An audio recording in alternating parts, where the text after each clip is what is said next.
Welcome to our deep dive into Georgia real estate. Right, yeah. You wanted to go beyond just buying and selling houses. Right. And we're going to uncover the diverse roles and the regulations. The regulations. Yeah, that shape this crazy dynamic industry. Yeah.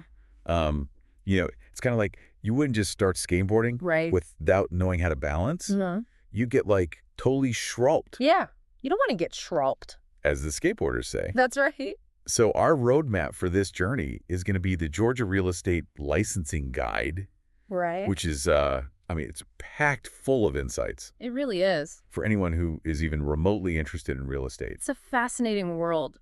in It's Georgia. full of nuances most people never even think about. Right. And it really does start with understanding Like, who are the players? who the players are. It's so much more than just agents. It really is. Isn't it? Yeah. I was surprised to see in this guide. Right. I mean, you've got developers, investors, lenders, Lenders, of course. even property managers, Property managers. appraisers. Appraisers, absolutely. They all play a crucial role. Yeah, and don't forget the attorneys who navigate the legal side of it. Oh, yeah, the legal stuff. The educators who are training up the next generation Oh, right, yeah. of professionals, and then the real estate analysts crunching numbers Yeah. to predict market trends. So it really is like an entire ecosystem. A whole ecosystem With all these different... with every role contributing But to the bigger picture. But do all of these roles require licenses? Well, Seems like a lot of oversight. it's all about protecting the consumer. Okay. So anybody directly involved in real estate transactions, Okay. like agents and brokers, Makes sense. needs to be licensed to Yeah. ensure that they meet certain standards. Right. But here's something that's a little unexpected. Okay.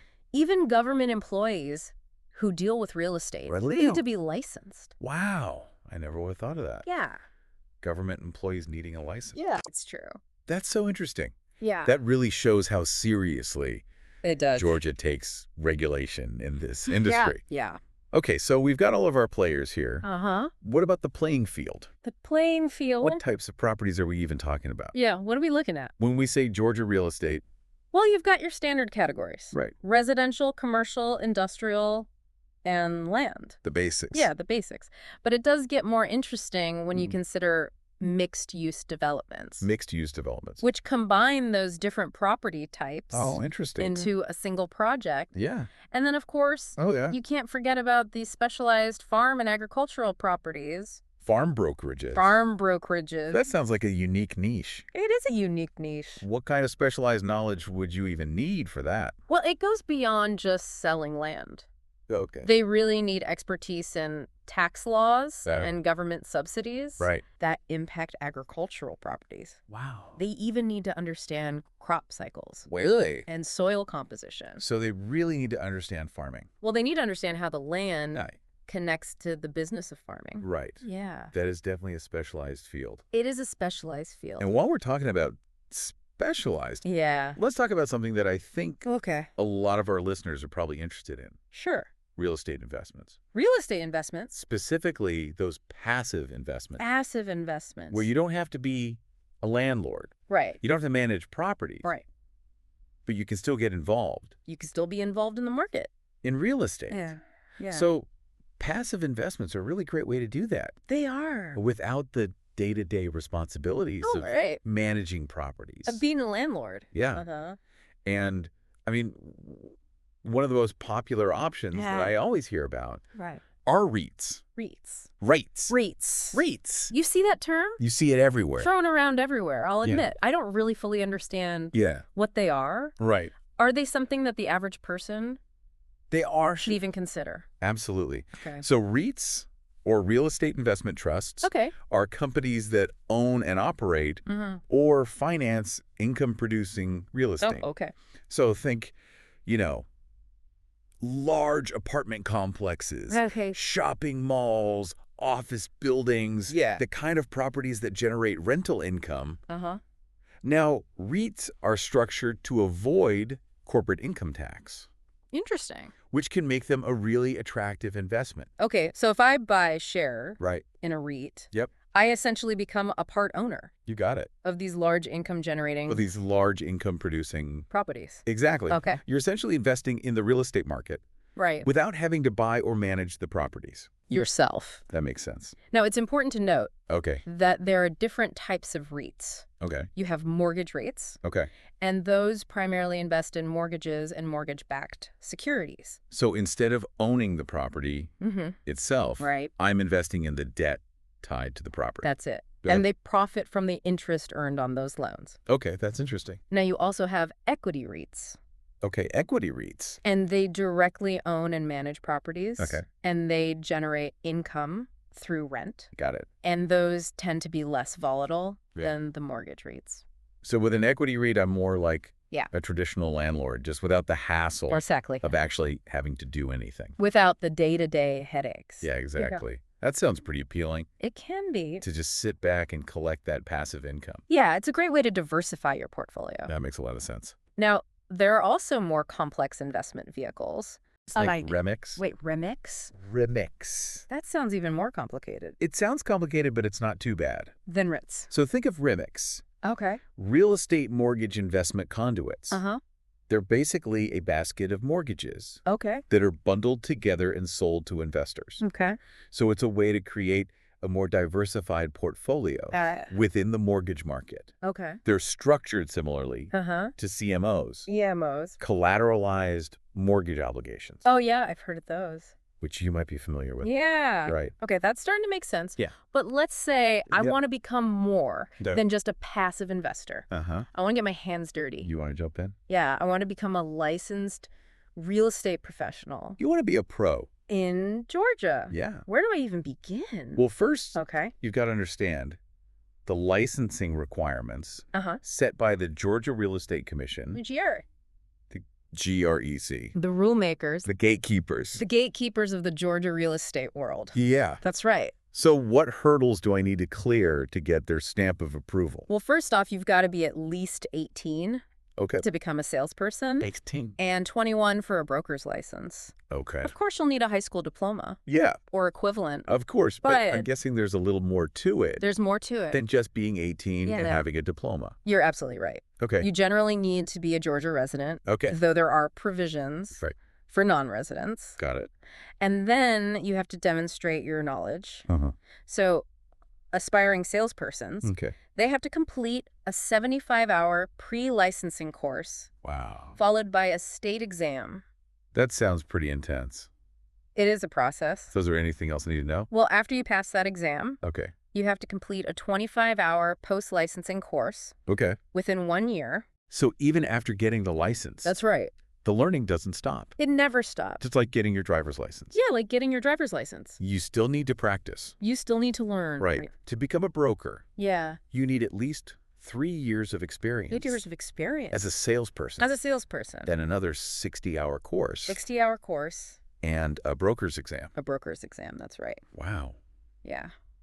So becoming a broker is a significant The commitment. commitment. Yeah. It sounds like you really need to be dedicated Yeah, you really do. to this career path. Absolutely. But with great power Right. comes great responsibility. Great responsibility. Speaking of which, Yeah. what happens if someone doesn't play by the rules? Ooh. Does GREC have the authority Yeah. to revoke a license? Absolutely. Really? GREC has the power to both suspend Oh, wow. and revoke licenses Okay. if somebody violates the real estate law or demonstrates untrustworthiness Uh-huh. or incompetency. So these aren't just slaps on the wrist. No. These are serious They are serious. consequences. Yeah. What are some examples Okay. of violations that could land someone Yeah. in hot water with GREC? Well, one of the most serious is acting without a license. Okay. So if somebody is pretending to be a salesperson Right. to negotiate a deal Uh-huh. or receive a commission, Yeah. they could face penalties. That makes sense. Yeah, you don't want unqualified people Right. giving advice. Especially on such an important Yeah. transaction. It's a big deal. What other kinds of violations? Well, failing to provide required disclosures Yeah. is a big one. Okay. For instance, if an agent is buying a property for themselves, Uh-huh. they have to disclose that to all parties involved. Transparency is key. Transparency is key. No sneaky business. Yeah, no sneaky business. Right. It sounds like honesty and integrity. It's crucial Are crucial. in this profession. Yeah. Yeah, what about those agency relationships Agency. that we hear about all the time? Oh, yeah. Buyer's agent, seller's agent. Right. Is GREC strict about that too? They are very strict. Okay. Agents must be absolutely clear about who they represent. Right. And they have to avoid conflicts of interest. Okay. They cannot share confidential buyer information with a seller and vice versa. Right. Loyalty to your client is key. And what about this net brokerage engagement? Net brokerage issue. That's an important one. It's listed as a violation? Yes. In this guide, but I'm not really sure what it means. So that's when a broker agrees to accept a net amount for their services rather than a percentage of the sale. Okay. So it can create a conflict of interest. Oh, I see. Because the broker might be tempted to prioritize a quick sale at a lower price to ensure that they get their fee, even if that's not in the best interest of the client.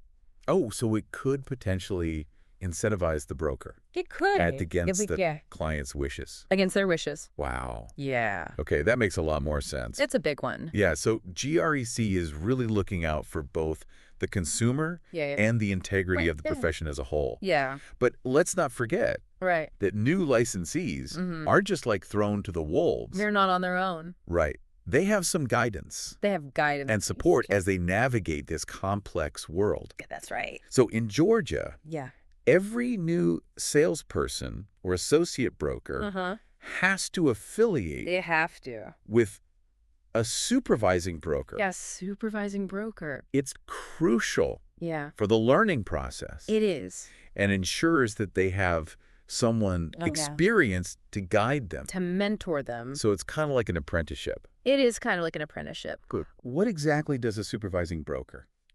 Well, they provide training, mentorship oversight to new licensees. They're responsible for making sure that the new licensee is operating ethically, competently, and in compliance with all the rules and regulations. So it sounds like finding the right supervising broker it's a big deal. Is a really big deal. Especially for someone just starting out. Yeah. So what advice would you give to someone Yeah. who is searching for that perfect broker to work with? Well, first and foremost, do your research. Okay. Don't just go with the first broker who offers you a desk. Right? You know, talk to other agents. Okay. Ask about the training program. Right. About their management style, their overall reputation in the industry. Okay. It's also crucial to understand how they handle compensation leads and desk fees. Desk fees. So you're saying it's more than just like the mentorship and the support. It's the whole package. You really need to understand. You need to understand the financial side. Yeah, the financial side of things. Of the relationship. Okay. Yeah. What are some of the questions that a new licensee don't be afraid. should ask? Ask tough questions. Oh, like what? About things like their commission structure. Okay. How leads are distributed within the brokerage. Right. Do they have any caps on commissions or require desk fees? So it really is about finding the right fit. Finding the right fit. For you. Yeah, you and the broker. Your goals and your work style. That's right. Need to align with the broker's. Yeah, approach. Absolutely. Okay. And remember, this relationship is a two-way street. What do you mean by that? Well, the broker provides guidance and support, but the licensee also has responsibilities. Okay. They need to be proactive, eager to learn, demonstrate a commitment to building their skills, and upholding those ethical standards. Right. So it really is a partnership. It's a partnership. Built on mutual respect. Mutual respect. And a shared commitment to success. Absolutely. But how is that relationship That's where actually formalized? Contracts come in. The legal stuff. The legal stuff. Well, let's dive into that next time. Sounds good. Join us for part 2 of this deep dive. Right. Where we'll untangle the world of employment. Okay. Versus independent contractor status. That's good. In Georgia real estate. All right. You might be surprised by what you learn. Absolutely. Welcome back to our deep dive into Georgia real estate. Last time we explored all the different roles, tackled those licensing requirements, and delved into GREC's role in ensuring ethical conduct.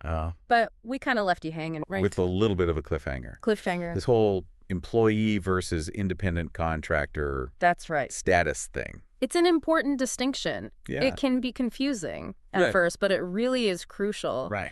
to understand the nuances. Right. Because it impacts everything. Yeah. From taxes to liability to your day-to-day work life. So let's say I'm a newly licensed real estate agent in Georgia. All right.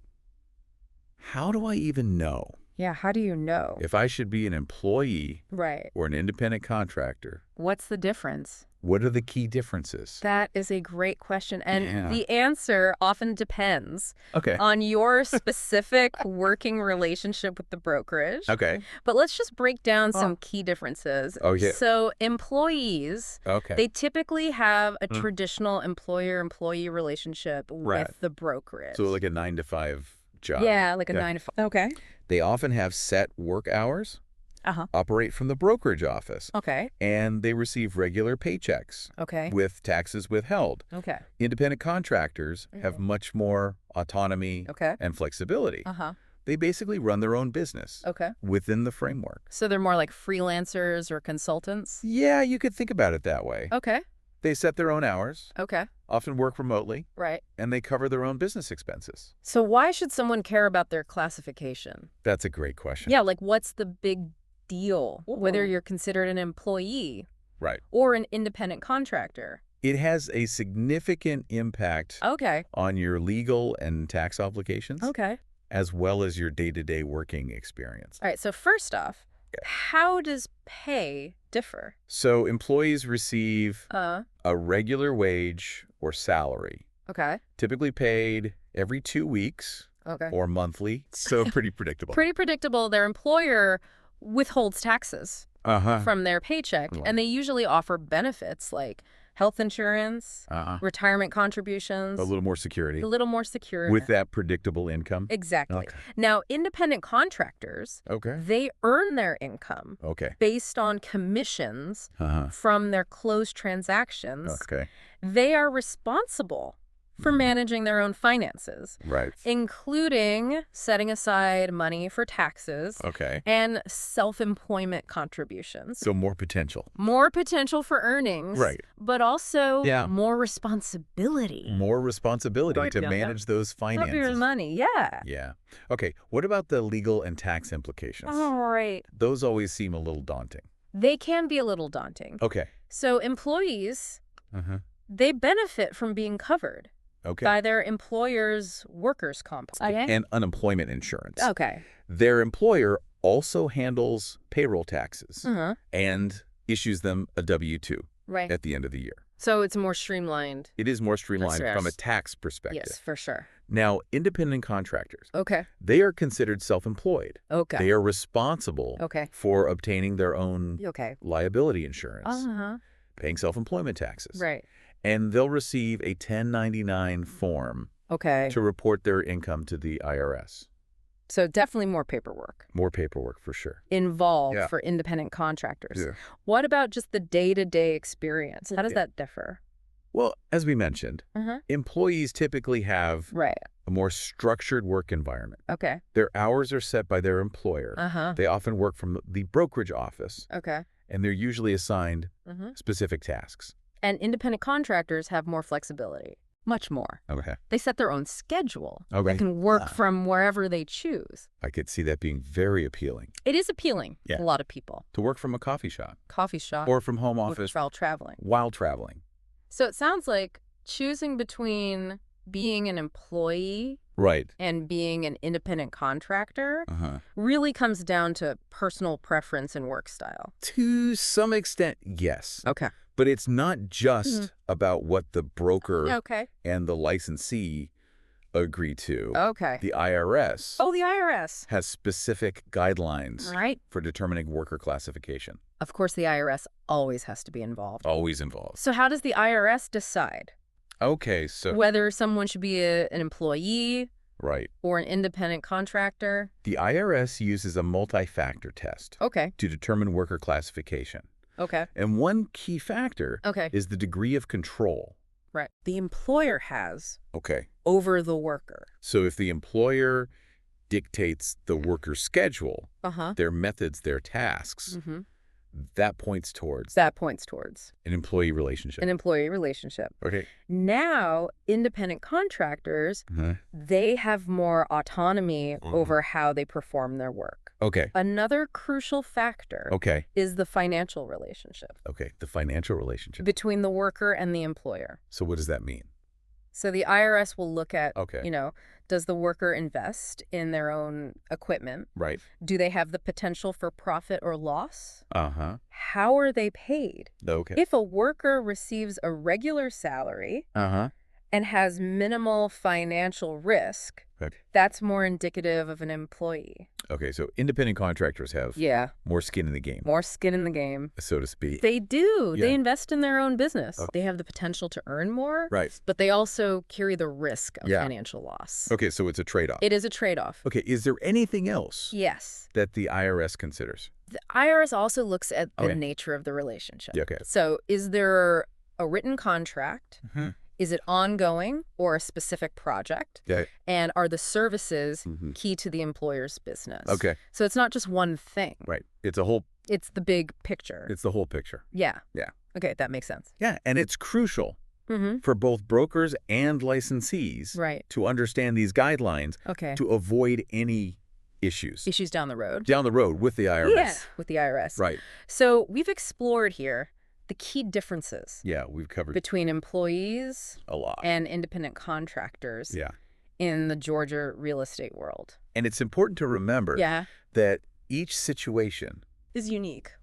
There is no one-size-fits-all. One-size-fits-all answer. Okay.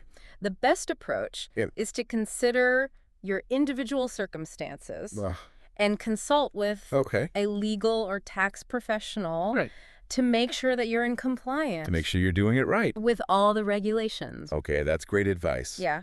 But we're not alone. We're not alone. In this vast real estate universe, that's right, there are professional organizations. There are. That provide support guidance. That's right. A sense of community. Absolutely. For people navigating this industry.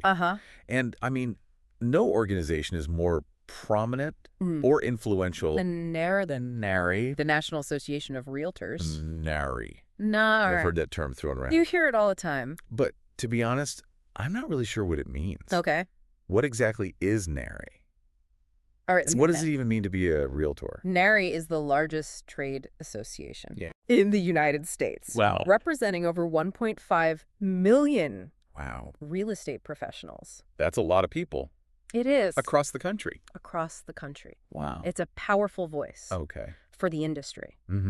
Advocating for legislation and promoting ethical standards. So it's like a union? Not exactly a union. Of real estate professionals. But it does provide a collective voice and a wealth of resources for its members. Got it. And that realtor designation, that signifies membership in NAR.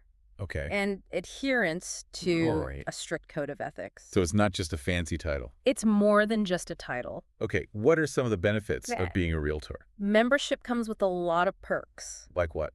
Access to data. Market data. Professional development.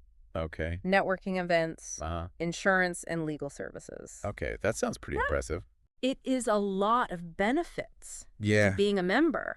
But you mentioned a code of ethics. Yes. What does that even entail? So the code of ethics is a cornerstone of NAR. It sets a high bar for professional conduct and ethical behavior. And it covers everything. Everything. From client loyalty to fiduciary duties, fair housing practices, advertising standards. So it's like a guidebook. It's a guidebook for ethical behavior. For ethical behavior. In the real estate world. That's right.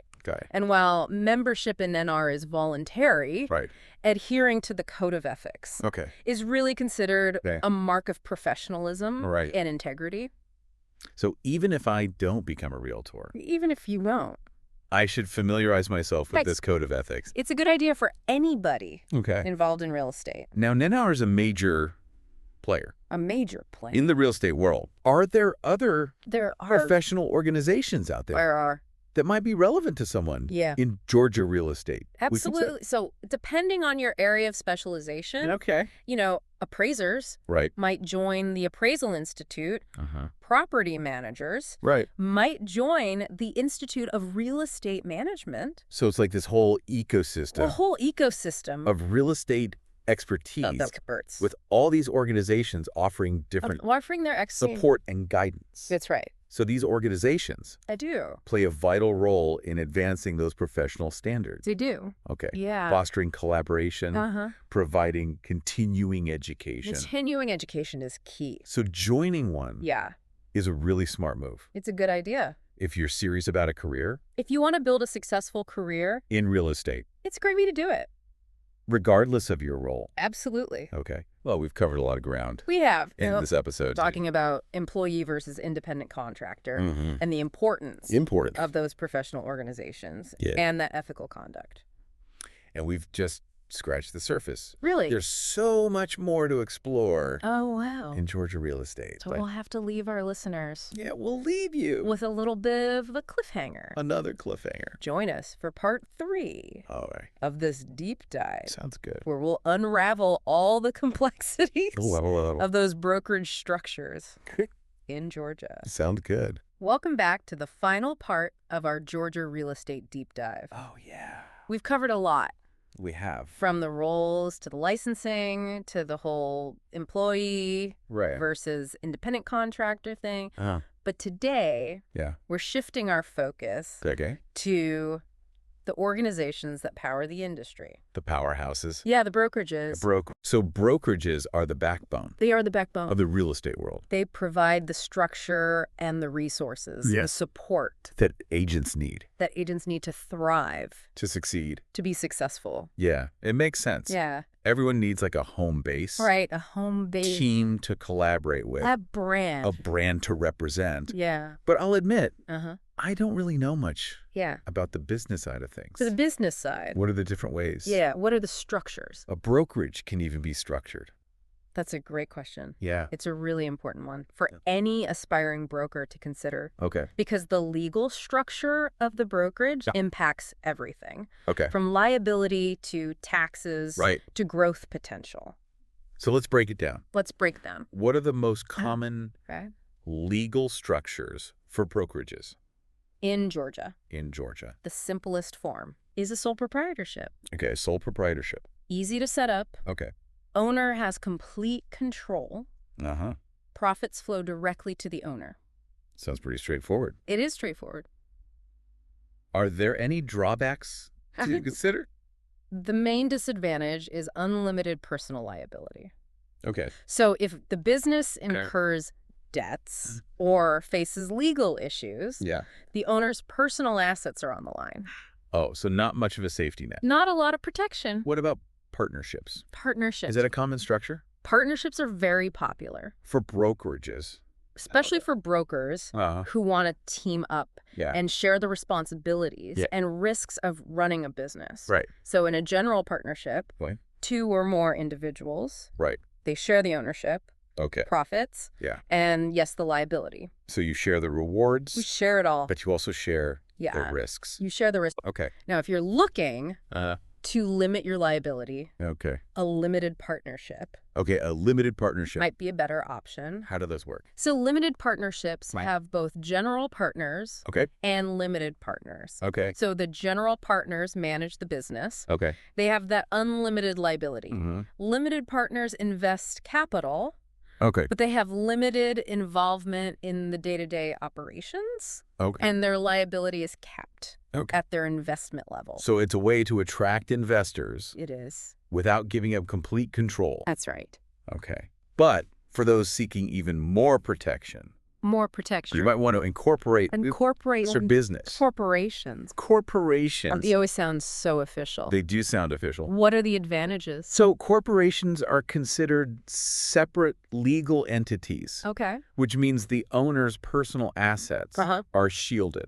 From business debts and lawsuits. So that's good. That's a big one. Especially in an industry like real estate. It is a big one. Where there could be some risks.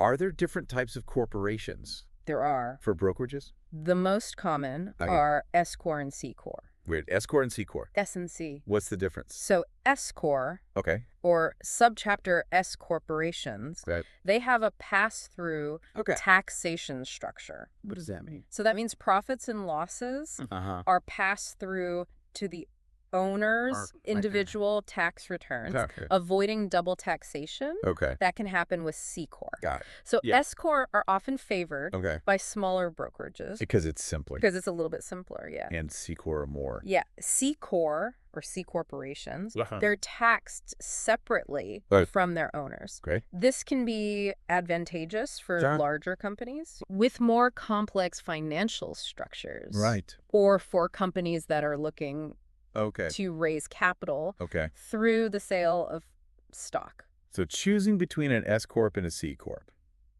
It depends. Depends on? It depends on the size and the financial goals of the brokerage. Got it. Now I keep hearing about LLCs. LLCs. What are those? So LLCs, or limited liability companies, they're a very popular choice for businesses of all types, including real estate brokerages? Real estate brokerages. Right. They offer a really unique blend of benefits. Okay, like what? They combine the liability protection of a corporation with the pass-through taxation of an S Corp. So best of both worlds. In many ways, yes. Okay. So they provide that flexibility, those tax advantages, and the legal protection. So they're really appealing. They're very appealing. To brokerages. To brokerages of all sizes. Of all sizes? Yeah. Okay. Yeah. Now, a lot of real estate professionals join franchises. Franchises. What are the pros and cons? Okay, so franchises. I'm going that route. They offer a lot of benefits, especially for new brokers or people who are just looking for a more structured and supportive environment. So you get the brand recognition. You get instant brand recognition. You get those proven systems and processes, and you get that ongoing support and training. From the franchisor. The franchise. So it's kind of like a turnkey operation? Yeah. You get that blueprint for success. Right out of the gate. Right out of the gate. But I imagine there are some drawbacks. There are some drawbacks. Like what? They typically come with some significant upfront fees and ongoing royalty payments. Okay. There can also be restrictions on branding, marketing. Other aspects of the business. So you're trading some independence. You are. For that support and brand recognition. That's the trade-off. Okay. And then there's also the option of joining a national real estate firm. Okay, a national firm. Which operates similarly to a franchise, but with centralized ownership and management. So the main difference is who's calling the shots. That's the main difference. Okay. So national firms, they offer brand consistency resources. Okay. A wide network of agents. Right. But individual brokers within the network.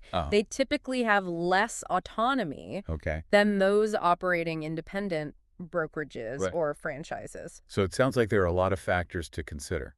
There are a lot of factors when you're deciding on the brokerage structure. Yeah. What's the best structure for you? Yeah, there's no one size fits all. There's no one size fits all. The best choice really depends on your own risk tolerance, financial goals, management style, long-term vision. So you really have to know yourself. You have to know yourself. And what you want. And what you want. Yeah. That's right. Well, that brings us to the end. To the end of our deep dive. Into the world. Into Georgia. Of Georgia real estate. Real estate. We've covered so much. From the roles. To the license. To that worker classification. The ethics. The brokerage structures. The brokerage structures. It's been quite a journey. It really has. I'm covering all the layers. I feel so much more confident. That's great. Now about navigating the Georgia real estate landscape. That's the power of knowledge. Yeah, it's like having a secret map. Yeah. To guide me through all those twists and turns. Yeah. But the learning never stops. It never stops. In this industry. Yeah. What path will you choose? What path will you choose? In this exciting world. In the world of Georgia real estate. Of Georgia real estate, the possibilities are endless. The possibilities are endless. And the knowledge that you've gained. The knowledge you've gained. Today is your compass. It is. Embrace the challenges. Embrace them. Explore the opportunities. Explore. And never stop learning. Never stop. And remember, knowing the rules can save you from getting shrugged. Until next time. May your real estate endeavors may they be filled with with success. With success.